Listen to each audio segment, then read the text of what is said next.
Edmund's first love got upset and took their token of love to an auction. He left me alone at our engagement party to rush to the auction and buy back the necklace at an exorbitant price. I announced the cancellation of our engagement and took off the ring he gave me. The day I left, Edmund's first love stopped me at the airport. I was only acting out of spite, I never intended to ruin your engagement. If you leave, Edmund will blame me, she said.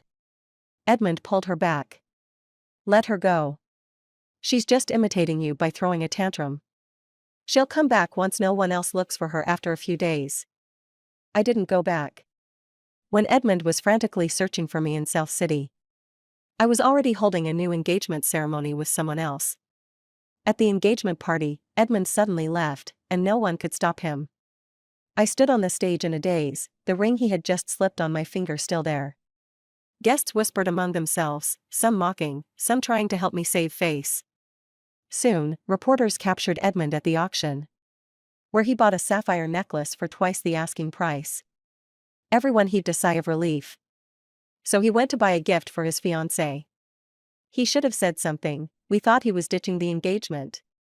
When he comes back with the necklace, his fiancée will surely be overjoyed. Only I stood in the side hall, staring at the news coverage, unable to smile. The necklace was a token of love Edmund had given to his first love. I had seen it countless times before. The first time I moved into Edmund's house, the butler picked up the necklace outside the door. When Edmund saw it, he rushed out immediately. He didn't return until midnight, drenched and distraught, but the necklace was gone. Edmund explained, I just returned it to her. After all, it's hers. His first love was with him for only 3 months, before they broke up and she got married. I didn't feel much at the time. I thought since they had broken up and both had moved on, one married, one with a girlfriend, they should maintain a distance. But the necklace kept appearing more frequently. And every time it did, Edmund would lose control. When Edmund left the auction, his car sped off in a direction away from the engagement party. For some reason, the heartache I'd been holding on to suddenly felt lighter. Over the years, Edmund and I had argued countless times, because of that necklace. On the eve of the engagement party, in a moment of frustration, I threw the necklace off the balcony. It fell right into the lake outside. Edmund shoved me aside, rushed downstairs, and jumped into the lake. He retrieved the necklace and sat by the shore, drenched. Gingerly, he tucked the necklace into his pocket. He said, Wallace, this is the last time. The very last time. That day, he held me and cried for a long time. I thought he had finally resolved to let go of the necklace and its owner. I had loved him for 3 years. I believed I could slowly make him love me more with time. But the necklace kept appearing, like a knife hovering over my heart, finally striking down. Edmund had clearly forgotten his promise. The lively chatter at the engagement party died down as everyone realized he wasn't coming back. People looked at me with awkward pity. I smoothed the wrinkles on my gown, walked onto the stage, and announced the cancellation of the engagement. After all, my family and friends were present, and this absurd relationship deserved a dignified ending. When the party was over, the once beautifully decorated venue was left in disarray. I changed clothes, and as I was leaving, Edmund's mother stopped me. Wallace, Edmund is being immature. When he returns, I'll make sure he apologizes to you. I pulled my hand away and took off the engagement ring. Please return this to him for me.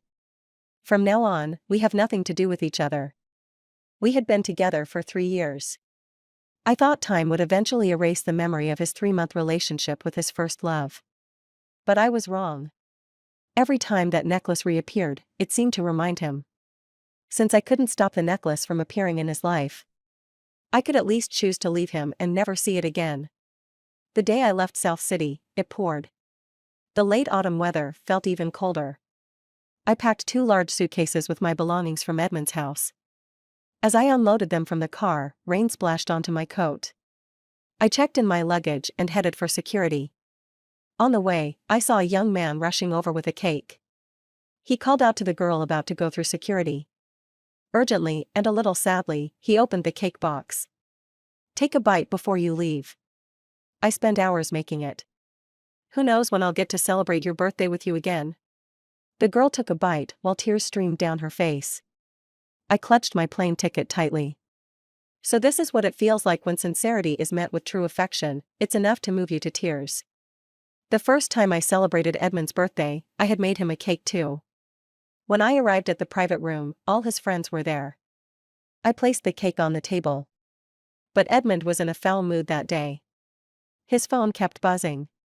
Someone teased him, "If you don't want to answer, block them or turn off your phone. Who's so clueless to bother you today?" Edmund remained silent, staring at his phone as it lit up repeatedly. The calls eventually stopped, replaced by a string of messages. It wasn't until his phone was about to die that he finally glanced at it. Stacy had prepared a birthday gift for him but was caught by her husband. They had a fight, and Stacy got slapped. Edmund flipped the table in front of him and stormed out of the room, leaving behind stunned guests and my cake, shattered on the floor.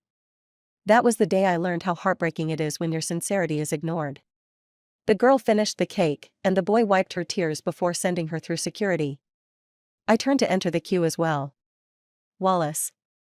Was it because I'd been thinking about Edmund just now? Otherwise, why would I hallucinate and hear his voice? Smiling bitterly, I continued walking. The voice called out again, impatiently this time. Wallace. This time, I was certain. Someone was calling me. I turned and saw Edmund standing in the distance. He stood out, no matter how crowded it was, drawing all attention to himself. Standing beside him was Stacy, who nudged him lightly. Edmund frowned at her, but reluctantly walked toward me. It was the first time I'd seen him since he left the engagement party. Come back. Stop being so childish, he said, his tone impatient. To him, leaving me to face the humiliation alone, my canceling the engagement, returning the ring, and even leaving South City were all just tantrums. I already asked your mother to tell you, we're done, I said. Stacy, timidly standing beside him, spoke up. Miss Wallace, I'm sorry. I was just being spiteful, I never meant to ruin your engagement. Please go back with Edmund. Otherwise, he'll blame me. Edmund frowned. Who said I'd blame you? You're the one who insisted I come. I thought I'd be heartbroken seeing Edmund again. But in that moment, I just felt numb as I watched their interaction, the intimacy between them undeniable.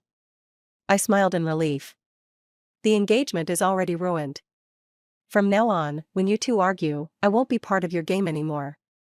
With that, I turned and moved forward with the queue without looking back. Stacy called my name again, but Edmund grabbed her arm. Let her go. She's just throwing a tantrum, like you. She'll come back in a few days when no one's looking for her. When my flight landed in South City, I turned on my phone and saw a call from my aunt. Wallace, Leroy is already there to pick you up. Have you seen him? As I walked toward baggage claim, I replied. Got it. Send me his number. If I can't find him, I'll call. The last time I saw Leroy, he was still a boy in a school uniform. After so many years, I wondered if I'd even recognize him now. After hanging up the call, my aunt sent me a string of numbers. I hadn't saved them yet when an incoming call popped up. I glanced at the screen, it was the same number my aunt had just sent me. When I answered, a pleasant male voice came through. Wallace. My ears instantly tingled, sending a shiver down my spine. For the first time, I realized my name could sound this beautiful when someone else said it. I must have been silent for too long, because the voice on the other end called again. Wallace? I quickly responded. We agreed on a pickup location, and after hanging up, I noticed my heartbeat had quickened. Now I finally understood why the girls at work were so obsessed with voice actors. Having such a captivating voice speaking directly to you, it was that kind of feeling. Still, good voices usually didn't pair with good looks. Thinking back to how Leroy used to look, he wasn't bad. Could he have grown into someone unrecognizable? I sighed. Guys change as they grow up, too. I retrieved my luggage and headed to the agreed pickup spot, but I didn't see him anywhere. After scanning the area, I was about to call when I noticed a tall figure walking toward me with a bouquet. His tall and lean build, paired with striking features, turned heads even at the crowded airport. I wasn't an exception, I found myself glancing a second time. The man stopped right in front of me and handed me the flowers. It took me a few seconds to process what was happening. Leroy? You don't recognize me?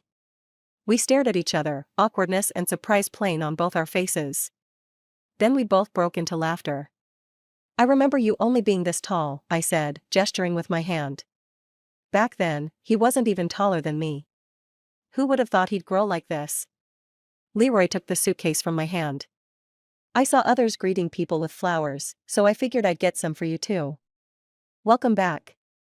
I clapped him on the shoulder, friendly but casual. Thanks. But the gesture felt unnatural. It dawned on me that we weren't as close as we'd been as kids. Leroy seemed to pause too. The awkwardness lingered as we drove to my mom's old house. Finally, when we pulled up in front of the building, Leroy spoke. Aunt had someone clean the house a few days ago. If you need anything or find it inconvenient here, you can stay at my place. The house my mom left behind was decades old. After my aunt remarried, no one had lived there. But I still wanted to stay.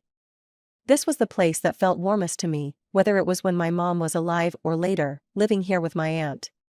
I waved him off. I'll stay here. No need to trouble you. Besides, even if I don't stay here, I can't just move into your house. Leroy glanced at me, but didn't say anything. He carried my luggage upstairs. Watching him lift both heavy suitcases with ease, I finally understood why my aunt insisted he pick me up. There was no way I could have carried those up 5 flights of stairs alone. After seeing the outdated furnishings inside, Leroy reminded me as he left, I had the locks replaced. If you need anything, just call me. I nodded and thanked him before closing the door. Even though the furniture was old, everything felt familiar and comforting. My aunt and I had agreed back then not to replace anything. At the time, we never thought we'd come back to live here. I went into the bedroom and saw the small bed. After my mom passed away, my aunt used to sit at the bedside every night to comfort me to sleep. I sat down, and the bed creaked alarmingly, scaring me into jumping up, afraid it might collapse. When I checked my phone, I saw a flood of messages from my aunt with tips and warnings. Sleep in my room, don't break your bed. Keep clothes nearby when you shower, because the water might suddenly cut off. Avoid using the kitchen's electricity while washing vegetables, it's faulty. Lock the door at night. I fell silent for a moment, realizing how cautiously my aunt had been living after I left for college. That night, as I lay in bed, I realized I hadn't thought about Edmund all day. A change of scenery was definitely the right choice. I organized everything I brought with me. Even though I hadn't been back here for years and the streets looked vastly different from my memories, I quickly got used to the surroundings. By evening, Leroy's car appeared downstairs, right on time. I had promised my aunt that I'd have dinner at her place tonight. As the car drove through the Villa district, I looked out the window and turned to him. Aunt really married into money, huh? Leroy raised an eyebrow. Yeah, she married into my family. I was even more surprised. So, where are we heading now? Leroy chuckled. To one of my family's properties. Just as he finished speaking, my phone rang. It was Edmund. I didn't answer, I hung up directly. Edmund stared at the disconnected call, momentarily stunned. A smirk tugged at the corner of his lips. Wallace was really getting bolder these days. He hadn't intended to make this call. The moment he returned to the family estate, his mother had dragged him out onto the balcony. You've been so busy with work lately. Wallace is the one who always comes to visit us. She even taught me how to grow all these beautiful flowers. Look, without her, they're all wilting. You need to bring her back today. Edmund's mother only left after watching him dial Wallace's number. Who could have expected Wallace to have the nerve to hang up? Frustrated, he kicked over a pot of flowers blooming beautifully on the ground. If they were going to wilt, they might as well all wither together. When Wallace came back, she'd surely cry about it. These flowers couldn't do without Wallace, nor could his mother. Even he. That night, after he got drunk and his friends dropped him home, he demanded sobering soup. One of them had fumbled around in the kitchen and said, every time you drank too much, she'd make sobering soup and wait for you. I have no idea how to make this. Maybe just call her and get her back. He'd chased them out and slept on the couch that night. It was Wallace who couldn't do without him, not the other way around. He would never stoop to coaxing her. She'd realize soon enough that her antics were useless and come back on her own. Wallace wasn't like Stacy. She didn't need to be coaxed. Wallace liked him, she'd find a way to cheer herself up.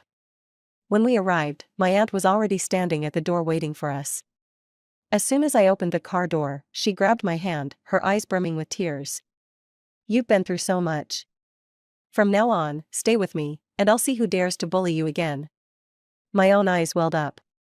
The feeling of having family by my side was so reassuring. If I hadn't started dating Edmund during school, I might have returned to South City as soon as I graduated. "Stop standing around. Stay tonight and keep your aunt company. She's been talking about you every day," said a man standing behind my aunt. Looking a little embarrassed, my aunt introduced him. "This is your uncle-in-law. You've actually met before." I thought back and realized he was the guy who used to come by often to find Leroy. We'd bumped into each other in the hallway a few times. I greeted him with a smile, and we all went into the villa. It was a family dinner, and even the ones who weren't home often had returned. Being here for the first time, I felt a little awkward and instinctively tried to get up and help in the kitchen. My uncle-in-law gently pressed me back onto the couch. "Treat this like your own home. If you want to eat something, just tell your aunt, and she'll have the kitchen prepare it. No need to do it yourself." For a moment, I was dazed. Then I remembered this wasn't the family. When Edmund first brought me to one of his family gatherings, I had offered to help in the kitchen to ease my nervousness. After that, every time I attended one of their gatherings, I was always busy. Edmund was used to being taken care of, and eventually, looking after him became second nature to me. I smiled and nodded, only to have someone shove a pomegranate into my hands. "Here, eat this." I looked down to see a little girl who barely reached my knees. She had delicate features, like a doll, and her bright eyes sparkled. Though she was speaking to me, her gaze never left the pomegranate. I glanced around and spotted a fruit knife. Just as I was about to grab it, a slender hand reached out and took it first. This little trickster just wants someone to peel it for her. Leroy took the pomegranate and swiftly scored and tapped it a few times, revealing a bowl of glistening seeds. He handed a portion to the little girl, who skipped away happily. Then he pushed the rest of the bowl back into my hands. "Here's your pomegranate, all done." I looked at the perfectly peeled pomegranate and smiled. Stopping Leroy before he could leave, I held the bowl out to him. "Let's share." Leroy and I sat on the garden steps, sharing the pomegranate. He leaned back on his hands, tilting his head to gaze at the sky, his tone light-hearted and a bit childish. Food always tastes better when shared. I turned to look at his refined profile, and his face overlapped with the one from my memories. Back when we lived in the apartment complex, Leroy's mother was a great cook and always made delicious food for him. He would bring a bowl out and share it with me. Later, when his mother fell ill, and no one cooked for us anymore, my aunt started inviting Leroy to her house for meals. So many years had passed. Now, he was back with his father's family, living as a young master. I thought he wouldn't want to remember those less than dignified times. When I first started dating Edmund, I had just finished a long run at a sports event and was so tired I sat on the gym steps. Edmund frowned at me. "The ground is filthy.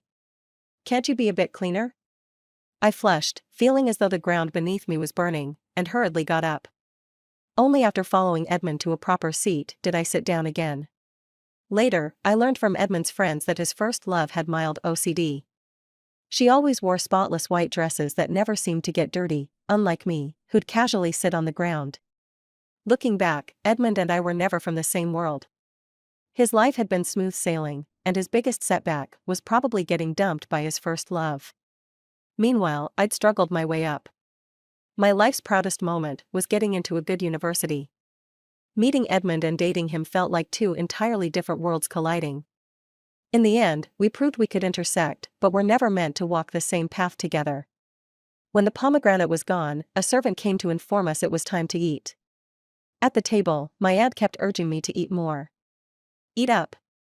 Now that you're back, I'll make sure to nurse you back to health. Otherwise, your mom will blame me." I touched my full stomach, feeling a little helpless. Back when I lived with my aunt, she always made my favorite dishes. After leaving for university, I wasn't used to the food there and lost a lot of weight. When I visited the family, Edmund's mother also prepared my favorite dishes. At the time, I thought their family was so warm, and his parents were so kind to me. but now, I realized she always said, "Eat more. You're so thin. When you marry Edmund and have kids, it'll be hard on you if you don't take care of yourself." At that time, being in the midst of it all, I only felt warmth and sweetness. During dinner, Leroy's second uncle's son casually mentioned Edmund, making my chopsticks pause midair. That young master from North City went to auction a necklace during his engagement party and ended up having his fiancée call off the engagement. He's practically the laughingstock of the whole city now. Sitting at the head of the table, Leroy's grandfather snorted coldly. "If you ever turn out to be as unreliable as him, don't bother coming home. I'll have your father throw you out." Leroy's second uncle's son chuckled and tried to flatter the old man. "Grandpa, I wouldn't dare." Under the table, my aunt gently held my hand. They still didn't know that the fiancé who broke off the engagement they were talking about was me. Fortunately, the topic quickly shifted, and no one brought it up again. After all, North City was quite far from here. People only talked about it for entertainment and didn't dig too deeply. After dinner, my aunt called me outside. "It's still early. Why don't you go out with Leroy to relax? Don't let what happened earlier bother you. This isn't North City, and no one here will bring him up again." Thinking of the dinner conversation, I knew my aunt was worried about me. But I wasn't that fragile. Just as I was about to refuse, I saw Leroy walking out from inside. He draped his jacket over my shoulders. "Put it on. It'll get cold on the mountain at night." To ease my aunt's worries, I went along with Leroy. The car climbed steadily up the mountain, and the temperature dropped the higher we went. Thankfully, I had Leroy's jacket. The wind whistled past, and Leroy's voice came faintly from beside me, carried by the breeze. "Wallace, did you forget something?" I turned to look at him, puzzled. The car came to a sudden halt by the roadside. He turned to me and said, "I brought you out here to relax. If we go straight to the top, we'll run out of time." His words pulled me back into the past. Back then, whenever I did poorly on an exam, Leroy would ride his bike as fast as he could when we were heading home. He'd tell me to shout my worries into the wind, and the wind would carry them away. Clinging tightly to the hem of his shirt as I sat on the back seat, I'd yell into the wind, "Next time, I'll be first in class." The car started moving again, and this time, I shouted into the wind, "I'll never like Edmund again." This time, I hoped the wind could completely blow Edmund out of my world. The car stopped at the mountaintop. The lights of the city below stretched endlessly, while above, the stars sparkled in the night sky. Leroy stood beside me, his voice deep. "When my mom passed away, you told me that she and your mom had become stars in the sky, watching over us. And we're like one of those countless lights in the city below. Even if one goes out tonight, it'll shine again tomorrow." Even the light in your home, which hadn't been on for so many years, eventually came back on. I waited for that day, too. So, there's nothing you can't get through. If you love the wrong person, just love someone else. You're back now, and there will be many people who love you. Leroy's expression was serious, his eyes reflecting the shimmering lights of the city below as if they were filled with starlight. We stayed on the mountaintop, talking about our childhood memories. But he never mentioned how he returned to the family after I left. Leroy's mother had passed away just a few days before our university admission results were announced. That must have been the hardest time for him. Later, I went to North City for school, and we gradually lost contact. The last thing I heard was that Leroy had returned to the Cheen family. I thought we'd never cross paths again, but here we were, reminiscing together. It wasn't until the lights in the city below began to go out one by one that Leroy took me back down the mountain. At my aunt's insistence, I stayed here for a few days. It was clear that she was happy now. Her husband treated her well, and the elders liked her. When she was younger, my aunt had poor judgment in men. Her first marriage only lasted half a year. After that, she lived with us. After my mom passed, she took care of me on her own. She used to joke that we'd depend on each other for life. I knew back then, she was disillusioned with men and didn't want to start over. Her husband must have worked hard to win her over. I'm glad she met someone like him. When I returned from the Cheen family, I started job hunting. The interviews went smoothly, and I was set to start in a week. Life fell back into place, and I thought of my simple high school dream. To study hard, graduate, find a good job, and give my aunt a good life. Now, I realized I'd already fulfilled that wish. At my aunt's request, Leroy often came to visit. Sometimes, he'd take me to try new restaurants. Other times, we'd visit my aunt together. One day after work, it started raining. When I left, it was just a drizzle, but by the time I got downstairs, it was pouring. A coworker who was also stuck in the rain called out to me. "You won't get a ride in this weather. Call your boyfriend to pick you up." I smiled, about to explain they'd misunderstood, when I saw Leroy's car pull up and stop in front of me. My coworker nudged me, laughing, "Looks like you don't even need to call him.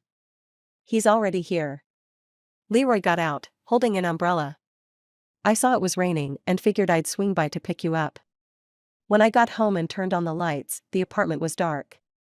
It seemed like a power outage. Just as I was about to leave and find a hotel, I opened the door to find Leroy standing there, hand raised as if about to knock.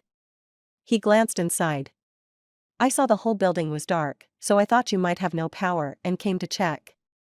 In the end, we didn't go to a hotel. Leroy took me back to the Cheen family estate. As soon as the car stopped, the butler came out. Seeing Leroy, he smiled. "Third young master, you've been coming back to the estate more often these days.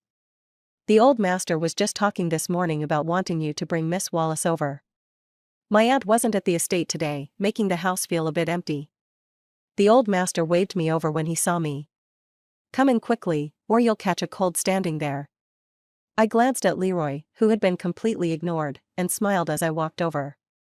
It was clear my aunt had a good relationship with the Cheen family. Because they cared for her, they treated me well, too. The old master held my hand and asked the staff to prepare ginger tea. I reminded them, "Make 2 servings." Earlier, when Leroy came upstairs to find me, I saw part of his clothes were wet. He needed the tea more than I did. The old master glanced at Leroy and patted my hand.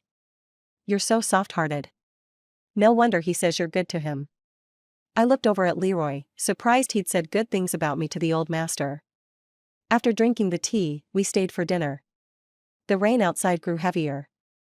The sound of the downpour hitting the windows was a bit unsettling. A message popped up on my phone from a friend. "Is that woman really going to divorce just to be with Edmund?" A video came along with the news. It detailed the origin of that necklace, which had already been dug up by netizens. The rumors about Edmund's lingering feelings for his first love were everywhere. Now, someone had caught him accompanying Stacy to a law firm to discuss her divorce. When a reporter brought up my cancelled engagement, his brows furrowed as he corrected them. "She's just acting on impulse. Once she calms down, a new engagement date will be announced to the media."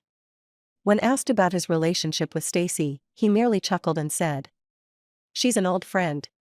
Her marriage hit a rough patch, and I'm just lending a hand." Outside, the storm raged, but my heart was strangely calm. Giving up on someone probably feels like this, when their actions no longer stir a single ripple in your heart. Even if they announced their wedding tomorrow, I'd merely laugh it off. That night, Leroy knocked on my door several times. Soon, my desk was piled high with fruits, cakes, and late-night snacks. I ended up pulling him in to help me finish them. As we left together, the old man stood on the steps, watching us. He patted Leroy on the shoulder. "Win her over soon and bring her back to visit me." Leroy glanced at me and smiled. "Next time, for sure." Leroy dropped me off outside my company. I hesitated for a moment before calling out to him as I was about to leave. "Are you free tonight? Let's have dinner together." Leroy was visibly surprised for a moment before breaking into a smile. "For you? I'm always free." Embarrassed by his smile, I quickly walked away.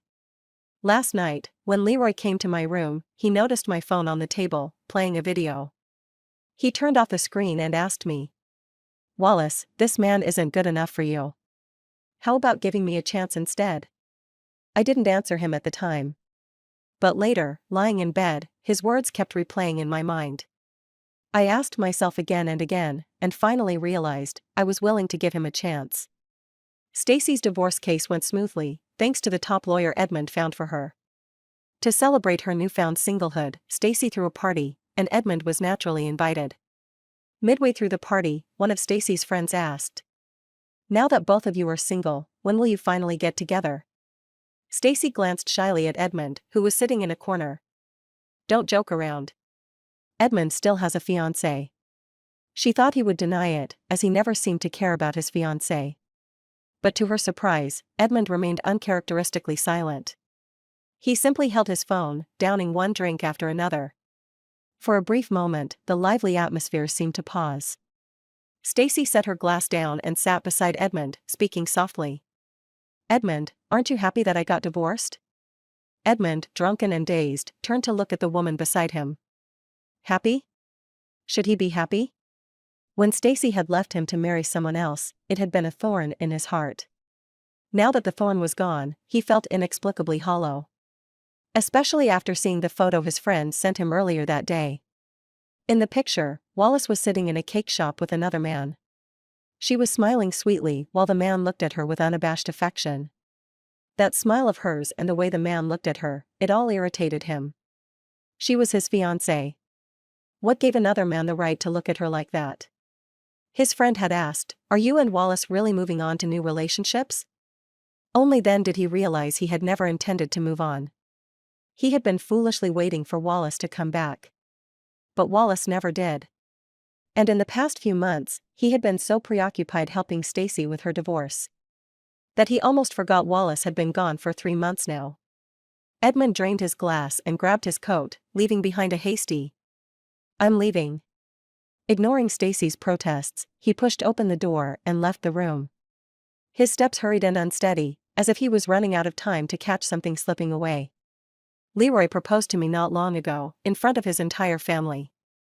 Of course, my aunt was there too.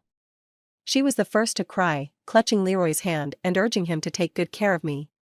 Leroy's gaze was unwavering. "If I don't treat her well, let Grandpa kick me out of the house." He had been planning this engagement party in secret for over 2 weeks.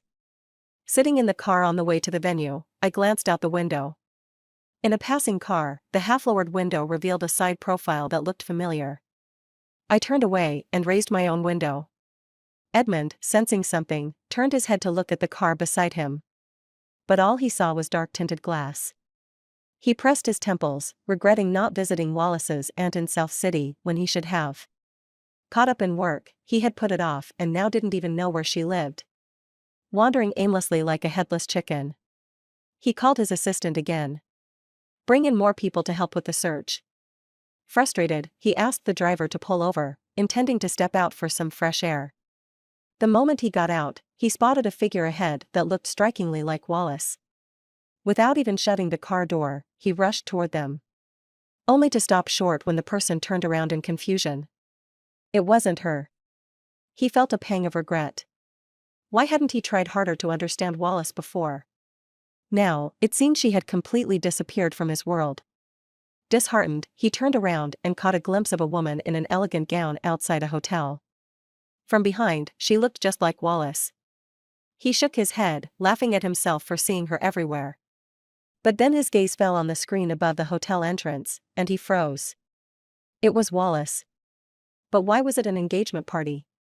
How could she be engaged to someone else? From across the street, he watched as she slipped her arm around the man who came to meet her.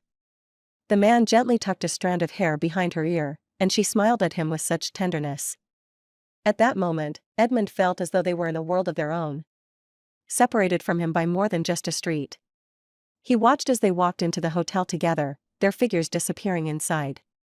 He dashed across the road in a frenzy, but stopped in front of the hotel. What could he say or do if he went in? He already knew Wallace wouldn't leave with him. The way that man looked at her, with focus and love, made it clear. The hotel staff smiled and asked, "Sir, do you have an invitation?" He instinctively stepped back, turned around, and walked away in a daze.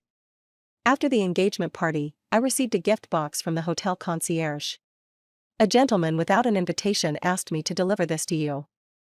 Inside was a diamond ring and a letter. A glance at the signature confirmed my suspicion. The man I had seen on the way here was Edmund.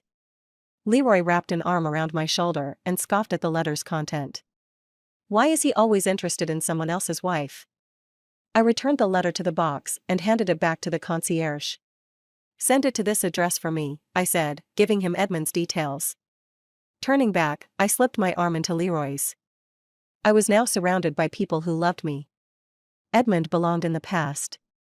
Edmund stayed in South City, expecting at least a call from Wallace after she received the box. Even a rejection would have been enough, just to hear her voice again. But after 3 days of waiting, there was no call. It wasn't until his butler informed him that a package had been delivered to his parents' house, signed under his name, that he realized Wallace had sent the gift back. Hearing the butler's description, Edmund lowered his head in defeat. Had Wallace grown to loathe him this much? He wouldn't even make a phone call to her himself. He bought a ticket and flew back to North City. Edmund's mother often called, asking when he planned to coax Wallace into coming back. He always replied, "She'll come back once she calms down." Another 2 months passed, and Edmund's mother finally sensed something was wrong. Under her relentless questioning, he could no longer deceive himself and had to admit the truth: Wallace was engaged to someone else. She left in disappointment. Sitting in his office, staring at the stack of documents on his desk, he suddenly didn't know what he was supposed to do. His secretary knocked cautiously and said, "Miss Lynn is here to see you again." Frustrated, he swept everything off his desk. "Tell her I'm not here." But before he could finish speaking, Stacy had already burst in. "Edmund, I got divorced for you. And now you won't marry me?" Frowning, he looked at Stacy and said, "I never said I would marry you. You also knew I was engaged. Your engagement is off. What fiancé do you even have anymore?" Stacy demanded hysterically. For the first time, he realized Stacy wasn't as poised as he had remembered. It felt like everyone around him wanted to remind him repeatedly. Wallace was no longer his fiancé. He had Stacy escorted out and told his secretary to never let her into the company again. He had never imagined Wallace would truly leave. The way she looked with that other man that day. It was then he understood. After Wallace left him, every other man out there would treat her better than he ever had. But he couldn't accept it. She had been so close to becoming his wife. And yet he had pushed her away with his own hands. And this time, she was gone for good. The end.